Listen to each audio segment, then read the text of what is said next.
Psalm 23 3వ వచనం. నా ప్రాణమునకు ఆయన సేద తీర్చుచున్నాడు. నా ప్రాణమునకు ఆయన, అంటే శరీరంలో ఎక్కడ ఏది బాగోపోయినా మనము ఏం బాలేదంటాము? ప్రాణం బాలేదంటాం. దేవుడు మన ప్రాణాన్ని బాగు చేస్తాడంట. దేన్ని బాగు చేస్తాడంట? సేద తీర్చువాడు అనండి. Restoration of soul. ఆయన మన ప్రాణాన్ని సేద తీరుస్తాడు, లేవనెత్తుతాడు, మన ప్రాణాన్ని బాగు చేస్తాడు. చూడండి, చాలా మంది వాళ్ళు ఏమ్మా ఎలా ఉన్నామంటే ప్రాణం బాలేదు సార్ అంటారు. దేవుడు ఆ ప్రాణంనకు సేద తీరుస్తాడంట. ఆయన మన ప్రాణమునకు ఏం తీరుస్తాడంట?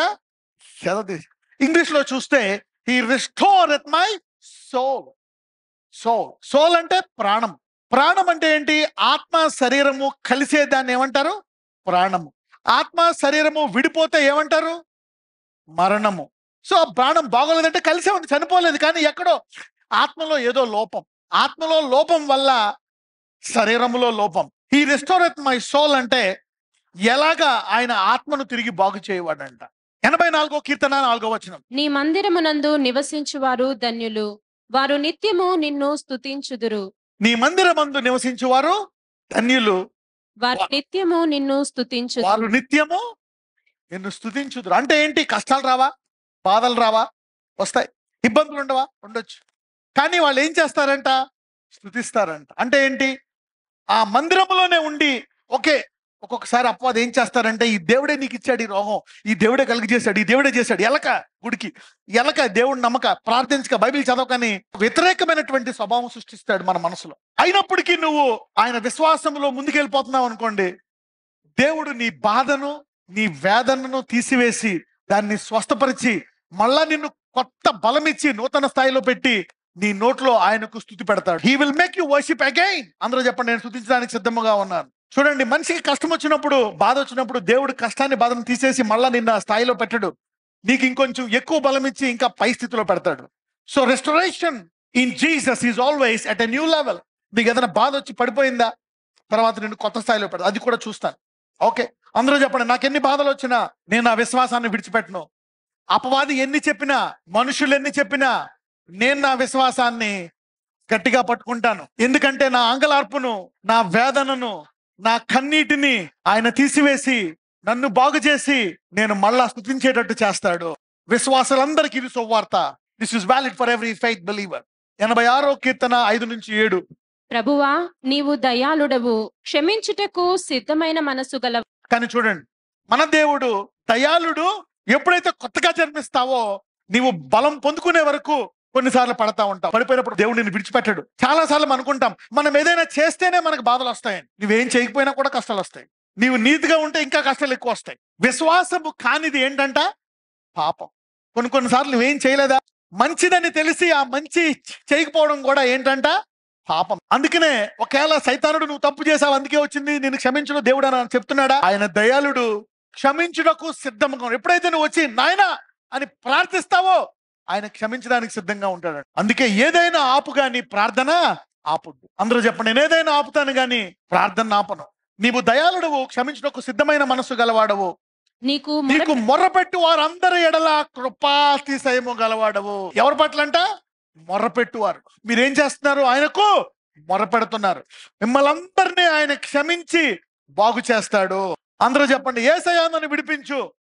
ఆయనకు మొర్రపెట్టు వారిలో కొందరిని మాత్రమే ఆయన కృప చూపిస్తాడనుందా? ఏమనుంది అక్కడ? అందరం. అంటే మీ ఏ ఒక్కరు అవమానంతో ముగించరు, ఘనమైన సాక్ష్యాలతో బయటకు వస్తారు. అందరూ అనండి, ఆయనకు మొర్రపెట్టువారు అందరూ. Look at this God, everybody. నీవు దయాళుడవు, క్షమించుటకు సిద్ధ మనసు గలవాడవు, నీకు మొర్రపెట్టి వారందరి ఎడల కృపాతిశయము గలవాడు. చదువుదాం. 6. యెహోవా, నా ప్రార్థనకు చెవియొగ్గుము, నా మనవుల ధ్వని ఆలకింపుము. నీవు నాకు ఉత్తరమిచ్చువాడవు గనుక నా ఆపత్కాలమందు నేను నీకు మొరపెట్టు. ఆయన ఉత్తరమిచ్చువాడు గనుక ఆపత్కాలమందు నేను నీకు మొరపెట్టను. అంటే కష్టం వచ్చినప్పుడు విశ్వాసి ఏం చేస్తాడు? ఏం చేయాలి? కష్టం వచ్చినప్పుడు విశ్వాసి మొరపెట్టుట అనండి. You need to cry to God. అందుకే చెప్పాను, ఏదైనా ఆపొచ్చు కానీ దేవుని నామములో మొరపెట్టడం అనేది ఆపకూడదు. అందరూ చెప్పండి, నేను ఏదైనా ఆపుతాను కానీ దేవునికి మొరపెట్టడము ఆపను. ఆయన దయాళుడు, క్షమించుటకు సిద్ధ మనసు గలవాడు, నీవు ఉత్తరమిచ్చువాడు గనక ఆపత్కాలమందు నేను నీకు మొరపెట్టాడు. అపవాది ఏం చేస్తాడు? ఈ దేవుడే ఇచ్చాడు, దేవుడే చేశాడు ఎన్ని. ఎప్పుడైనా నేను అవమానపరిచి నేను కొట్టి నిన్ను చంపేద్దాం దగ్గరికి వెళ్తావా మళ్ళీ తిరిగి? అదే నీ తల్లి అనుకో, వెళ్తావా వెళ్ళవా?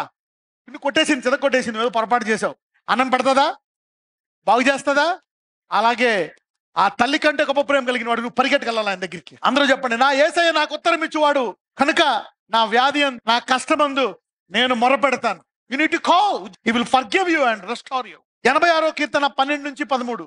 నా పూర్ణ హృదయముతో నేను నీకు కృతజ్ఞతాస్తుతులు చెల్లించెదను, నీ నామమును నిత్యము మహిమపరిచెదను. ప్రభువా నా దేవా, నా ఎడల నీవు చూపిన కృప అధికమైనది. పాతాళపు అగాధము నుండి నా ప్రాణమును తప్పించి ఉన్నావు. ఎంత ఘోరమైందైనా సరే తప్పిస్తాడంట. ఒకవేళ నీ సమస్య ఘోరమైందా, అధిక కృప చూపించి ఆ అగాధములో నుండి విడిపిస్తాడంట. అందరూ చెప్పండి, నా సమస్య ఎంత గొప్పదైనా ఆ సమస్య నుండి ఆయన విడిపిస్తాడు. నా బాధ గొప్పదైతే ఆయన గొప్ప కృపనిస్తాడు. If you have a great problem, he will give you great grace to restore you, but he will restore you. ఎంతమంది నా మీద అధిక కృప చూపించాలనుకుంటున్నారు దేవుడి మీద? yes, God want to show more grace. ఆయన బాగు చేస్తాడు, తిడతాడు, కొడతాడు, కానీ ఆయన మొరపెట్టి వారందరినీ ఆయన బాగు చేయాల్సిందే, వారు స్తుతించేటట్టు చేయాల్సిందే. అదే కీర్తన 15వ వచనం. ప్రభువా నీవు దయాదాక్షిణ్యము గల దేవుడవు, దీర్ఘశాంతుడవు, కృపా సత్యములతో నిండినవాడు. చూడండి, ఆయన దీర్ఘశాంతం గలవాడు. కోపంతో ఏదన్నా నిన్ను బాగు చేయాలని ఆయన కోపకిచ్చి వెనక్కి వెళ్ళిపోయినప్పుడు అపవాది వచ్చి నేను ఏదో ఇబ్బంది కలుగు చేస్తాడు నిన్ను సరి చేయాలని. కానీ తర్వాత నువ్వు మొరపెడితే ఆయన దయాదాక్షిణ్యం గలవాడు. ఇంగ్లీష్లో ఏమన్నా తెలుసా? You are God full of compassion and gracious, long suffering and plenty in mercy and truth. అందరూ చెప్పండి, my God is plenty in mercy and truth because he will give you plenty of mercy. అందరూ చెప్పండి, నా దేవుడు అధిక కృప ఇవ్వగలడు, చాలా దయగలవాడు. అందరూ చెప్పండి, ఎంత ఆలస్యమైనా, ఎంత ఘోరమైన సమస్య అయినా ఆయన కొరకు కనిపెట్టుకుంటా, ఆయన నమ్ముతా, ఆయన నామమందు మొరపెడతా. 84వ కీర్తనకి వెళ్దాం, 11 to 12. దేవుడైన యెహోవా సూర్యుడును కేడెమునయ్యున్నాడు. యెహోవా కృపయు ఘనతయు అనుగ్రహించును. యథార్థముగా ప్రవర్తించు వారికి ఆయన ఏ మేలును చేయక మానడు. ఆయన కృప ఘనత ఇచ్చువాడు అనండి. Those who receive grace will be honoured. ఎవరైతే ఆయన కృపను అంగీకరించారో వారిని దేవుడు ఘనపరుస్తాడంట. If you receive his grace he will give you glory. So glory is a bonus if you receive his grace. ఆయన సిలువ త్యాగాన్ని, ఆయన కృపను అంగీకరిస్తే నీకేమిస్తాడంట? ఘనత అనండి. కృపయు ఘనతయు అనుగ్రహించువాడంట. అయితే ఆయన ఒక మాట అంటున్నాడు, యథార్థముగా ప్రవర్తించు వారికి ఆయన ఏ మేలు చేయక మానడు. అయితే his grace and glory wants to lead you to righteousness. అందులో యథార్థత అనండి. మన దేవుడు నిన్ను స్వస్థపరుస్తాడు, బాగు చేస్తాడు. అయితే దాంతో పాటు ఏం చేస్తాడో తెలుసా? యథార్థతను నేర్పిస్తాడంట. దేనిని? యథార్థ. అందరూ చెప్పండి, యేసయ్యా నాకు యథార్థతను నేర్పించు, మంచిగా ప్రవర్తన నేర్పించు, మంచి మాట్లాడడం నేర్పించు, నా బుద్ధిని సరిచేయి. God also he will give you grace, heal you and he will teach you to lead a good life, a blessed life, a holy life. ఎంతమంది నేను యథార్థంగా జీవించేటట్టు చేయి నాయన అని అడగాలనుంది దేవుడిని. ఆయన మన తండ్రి, ఆయన గుణాలు తెలుసుకొని ఆ గుణాలలో మనం నడవాలని ఆయన కోరుకుంటాడు.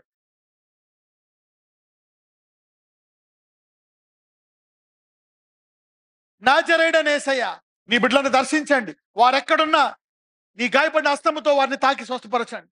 నీ వద్దకు వచ్చి మొరపెట్టి వారందరినీ క్షమించి బాగు చేయు దేవుడివయ్యా. ఆయన నామము కోసం నీతి మార్గమును నడిపించువాడువు కూడా. వారు పడిపోయినప్పుడల్లా నువ్వు వారిని మళ్ళా లేవాలని వారిని క్షమించి బాగు చేయు దేవుడు.